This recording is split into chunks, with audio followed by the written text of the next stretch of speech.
Question part. Dr. Roshani, welcome. Hi, good afternoon, Shashi, Hira, Anup. Nice to see you all Good again. afternoon. Good afternoon, Good doctor. How are you? afternoon, and so nice to How's see you everyone? again.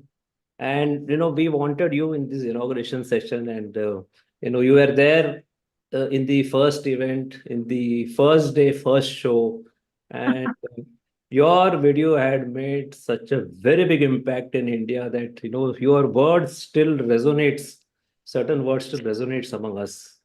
Dawa khana and dawa mat khana. So this has become a very sort of the word still echoes around, and it had a profound impact. So we thought we should have you in the introductory session, in the inauguration session, so you can say something about what do you think about your experience in metabolic health conference, its necessity, and you can also talk about your upcoming book. Oh, thanks. Sure. No, first of all, congrats to all of you, the panel organizers, the hosts of this conference. You all have created one more self-funded project for public to eagerly consume and benefit from. Using the internet and spreading this out shows that you really mean it when you say you want to raise awareness. So first, big gratitude and appreciation for that sort of effort. Um, I'm doing something in my own way. Y'all are doing something. We're all trying to solve the same problem. And yes, metabolic health in India is a major, major crisis. For those who don't know me, I'm an endocrinologist and I have practiced for over 10 years. I've been clinically, experienced in the US, and I've been in India now for 13 years almost. And it has been an amazing ride. You could say I have been working on lifestyle first practice for over a decade now in India. And I was doing it when it was still not okay to even use the word diabetes reversal. I have gotten people asking me to keep quiet and sit down at conferences. Imagine 10 years ago, Shashi, I was told to sit down when I said things like, we should check a C-peptide in someone with type 2 diabetes to see if they really need insulin. They made me sit down. Okay. And when I spoke of diabetes reversal, I was told not to use such controversial headlines. Literally 2014, I was told this by people senior to me in age. Now, 10 years later, having stayed on that path because it was the only thing I believed in is lifestyle first practice. And yes, instead of using the doctor as the dawakhana, my practice is how to do tawakam khana. So the book is coming. The book is my labor of love, my work. Of course, I work with diabetes a lot. I work with obesity, anything related to insulin resistance, any hormone imbalance that would respond to lifestyle change, as your previous guest, Philip, mentioned, lifestyle change, and to do it in a way that is sustainable. And there are only so many people that you and I can reach in our lifetime as coaches. You and I have both got the SMHP, and we all understand that we want to help people one-on-one. And yet we need to do something bigger. Your dreams are bigger. My aspirations are bigger. So the book is in that direction, an effort to get people to know. And the title of the book is Turn Around Diabetes. And it's going to be a step-by-step guide to help people with type 2 and type 1 diabetes navigate to have better health with less medication. So I'm going to deliver on that promise. The entire book is, I hope, probably one of the most ambitious efforts to make diabetes understandable to the layperson. There is technical stuff in the book, but it is going to be a roadmap. It is going to be your navigation tool. And I hope that people can use it with their doctors. Don't do anything from the book without being with your doctor. But use it to understand what you can change in your lifestyle without feeling like you're on a diet. As Ira was just asking, is it going to be sustainable? And that's the most important question. I think any of us can pull off a stunt and make somebody's diabetes get better by putting them on some very strange diet, some very extreme thing, because all you have to do is take their very unhealthy diet and replace it with something. So there are vegans who promise cures. There are carnivores who promise cures. So those things do work. And yet, because the baseline diet is so toxic, the baseline lifestyle is so toxic, people go to naturopathy centers and claim to get cures. So what is different about what y'all are doing and what I'm doing is we're building sustainability into it. We're asking those questions. This is not some extreme stunt. We're helping people. You all are doing the same thing, is help people make this a part of their lifestyle. So that's what the book is about. And again, sort of for the listeners, I want to sort of raise the alarm, for what's happening in India. And it's so important that we've come together. And I hope to continue doing things with you all in the future to do more awareness projects. Because to bore you with a little bit of statistics, all of us were around in 1990 before the international borders of, products and goods and services coming in, under the Vajpayee government, things shifted and India started to get more exposed. And I think our economy also started to do better. And we started to get more into fast food and junk food. Some scary statistics is the number of obese children in India from 1990 till now. Anybody want to guess by what amount it has increased? It has tripled, a 300% increase in the number of children in India suffering from obesity. This is lifestyle driven. This is diet primarily, which has gone completely on the carbohydrate side. As Dilip mentioned, we don't even notice. And we think that growing children need those carbs to grow.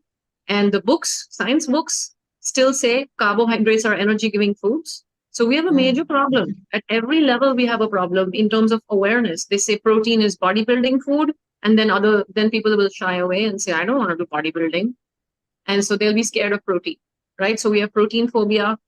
You're looking at 1 in 4 children in the age of 10 to 19. So they're teenagers. 1 in 4 kids in India have prediabetes. 1 in 4. That's so scary. It's huge. That number, it should shake us in our seats. We should be shivering hearing these numbers, especially the speed at which this has tripled. We don't have any plan in place for what's going to happen when our kids become adults. That's one generation. We are just watching in one generation a tripling happen in front of our own eyes. I was a teenager in the 90s. And now here we are, 1 in 4. If you look at state-wise and region-wise, and Shashi, I think you're already doing this, and so do I, is region-wise. You have to talk to them in their food language. You can't give a Kashmiri person a Kerala diet. You can't give a Gujarati person a Bengal diet. And India is so diverse and so beautiful, right? But looking state-wise, in Goa, 1 in 4 kids between the age of 5 to 9, okay? We're talking below the age of 10. In Goa, 1 in 4 kids' HbA1c is already high. 2 out of 3 kids, I had to write this down just so I don't forget the numbers because it's so complex. 2 out of 3 kids in West Bengal, high triglycerides from the age of 5 to 9. Maharashtra, I'm from Maharashtra, 1 in 5 kids, age 5 to 9, high triglycerides. And I'm a Gujarati, so I looked at Gujarat also. 1 in 6, age 5 to 9, have a high HbA1c in Gujarat.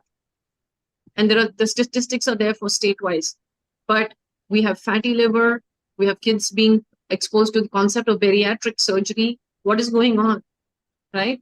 So the only way out of this, if we want to turn this around in this generation, and I do believe we can, which is why I titled the book also like this, Turn Around Diabetes, is I do believe we can change this in this generation and stop it from tripling when our kids grow up. We need to stop it. We need to turn this whole thing around. And so hats off, keep doing these things, keep doing the awareness, and let's do more. And happy to help, happy to participate. Thank you, Dr. Roshani. Your words are very encouraging, and especially coming from what I always say, that you are India's first low-carb endocrinologist. So we are lucky to have you, and we look forward for more such collaborative works in coming time also. Thank you. Shashi, before she leaves, I have one point She's to not add. leaving. We'll discuss more. She's not leaving immediately. Yeah, 2014 you mentioned, right? Yes. Despite being a doctor with all the credentials behind you, there were doctors opposing you. Now, 2014 is the year when we launched D-Life. Now, you can imagine the pain. You can imagine the pain and struggle that we went through. Because Absolutely. none of us were doctors. But yes, we were very intelligent people. We knew science. We could read papers. Absolutely. And I mean, you can just imagine the amount of pushback that we got in terms of Sure. insult. You were told to sit down. We have been abused literally on social media and Oh my God. Well, it's the hard fight that we've all fought. 10 years later, we're meeting now. Imagine we had to meet now, when the time is right. And yeah. I'm thankful that none of us gave up. We stuck to our guns. We saw truth and we did not back down, even if we were the only few voices. And that's the good news, right? Is then you realize you're not so alone. Now we look around and we're like, oh, we're not so alone. The community is coming forward. Health professionals are stepping forward. So now things are better. But we had to sort of play that the game in the dark for a decade. And now it's fancy and now it's fashionable. And now it's safe to say it without being told, like people used to say she's a doctor, she's practicing very recklessly. When you were called I think reckless, we were called quacks. We were called Quacks. quacks. Right. Yeah. So I had a degree. Yeah. We are still called quacks. Well, So it's okay. So what Anup did not tell was few people also threatened to close down D-Life. This was the situation back then. I think I'm he's sure. gracious enough not to mention this. I'm sure, I would put it to cognitive dissonance.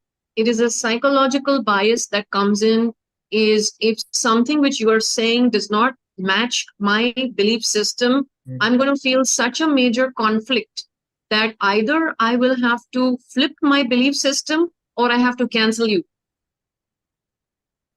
Okay. And we see a lot of this on social media. We are very intolerant it's a very unsocial technology. It's not social. It's unsocial in many ways. We're very rude and we're very mean to each other on those platforms. Sometimes the conversations get toxic. All I can say is I bring my own spiritual view here is this is that Swadharma is I'm here to fight my battle. I'm here to honor truth. I will face obstacles. That's part of the journey. Nobody said it was going to be easy, but I didn't come into this because it was going to be easy. I came into it just like you all.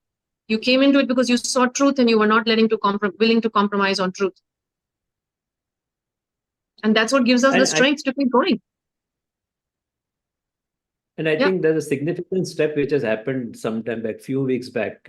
But you already read and you know that Diabetes Australia is the first ever mainstream diabetes association which has recognized low carb as one of the best practices, and they have formed an alliance with Defeat Diabetes, run by Peter Buckner and the other practitioners in Australia. So that marks very significant step that on the mainstream diabetes association of a very small continent country, Australia, they have recognized, and I think it's a very big step. It's a big step, I think.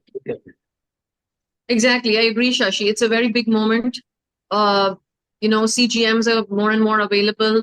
So people are going to not be fooled anymore. People are not going to be in the dark. The ignorance is about to go. The light is about to be thrown on.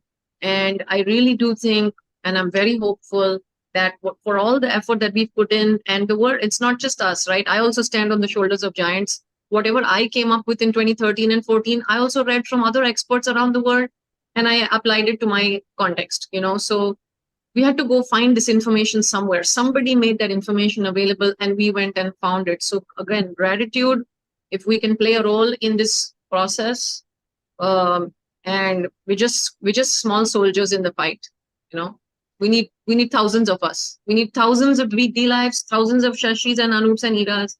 We need thousands of doctors and healthcare providers to wake up. India is leading a major epidemic crisis. So it's absolutely desperate that we get this right now. And as a person who's been here for 8.5 years, or Anup has been here for quite some time, from healthcare practitioners like you, doctors like you, what we need is data. Yes. So we need publications from India. So we are going to host Anup Chaudhary and Abhinav Patare shortly. They were the they published the first ever diabetes remission case of India. So I was thinking, Dr. Roshani, that we have 100 million plus 100 million non pre-diabetes as per the data, more than 200 million.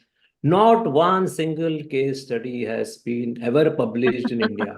It is a matter of, I don't know, should I call in strong words, a matter of shame, or it is our unfortunate thing that today two non-medicos have actually published this case study. And we are going to interview them shortly at 3 o'clock. Well, yeah, that's really great to have them on the panel. And you're right. All the while, we've been looking at the studies by Sarah Hallberg's team and the Berta team, where Jason Fung's team, where they've published, cases. And Eric Westman's team, such amazing, smart.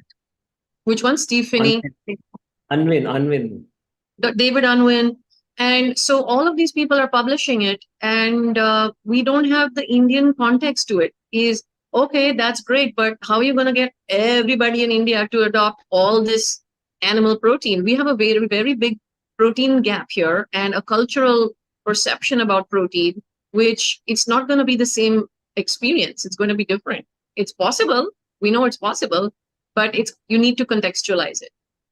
We have multi-generational families. We have families that cook, so there are a lot of unique and beautiful things about India, which we need to tap into that. And you're right, we need the Indian data. So from my end, we have our app, we have our electronic health record. We've started collecting our own data. Again, publication is probably still in the future, but at least we've started collecting the data, because otherwise it's just me thumping my chest saying low carb is amazing. It's my opinion.